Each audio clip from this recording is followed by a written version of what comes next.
Welcome back, everybody. Today I'm going to teach you how to save text in Davinci Resolve. This is a really useful skill when you want to reuse text elements across different projects or simply keep your frequently used titles organized and ready to go. Let's jump right in and get this sorted out. First things first, open your Davinci Resolve application. Once it loads up, you'll find yourself at the main interface. Take a look at the bottom of your screen where you'll see several tabs. Click on Edit. This takes you into the editing workspace where all the magic happens with your video projects. Now, for this tutorial, I've got a sample text already placed on the timeline. This could be any text element you've created, whether it's a title, lower third, or any other text graphic you want to save for later use.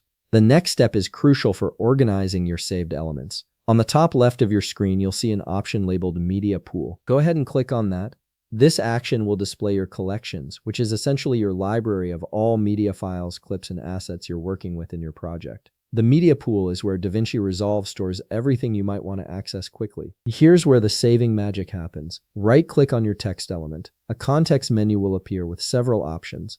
From this menu, click on New Compound Clip. This feature is incredibly powerful because it essentially packages your text into a reusable clip that you can access anytime without having to recreate it from scratch. A dialog box will pop up asking you to name your compound clip. Go ahead and input a name for it. Choose something descriptive that you'll easily recognize later, especially if you're planning to save multiple text elements. Once you've typed in your desired name, click Create. And just like that, your text element will be added and saved directly to your media pool. You can now see it sitting there alongside your other media files, ready to be dragged onto your timeline whenever you need it. This saved compound clip can be reused across different projects, making your workflow much more efficient. If you found this video helpful, please leave a like, subscribe, and see you in the next video.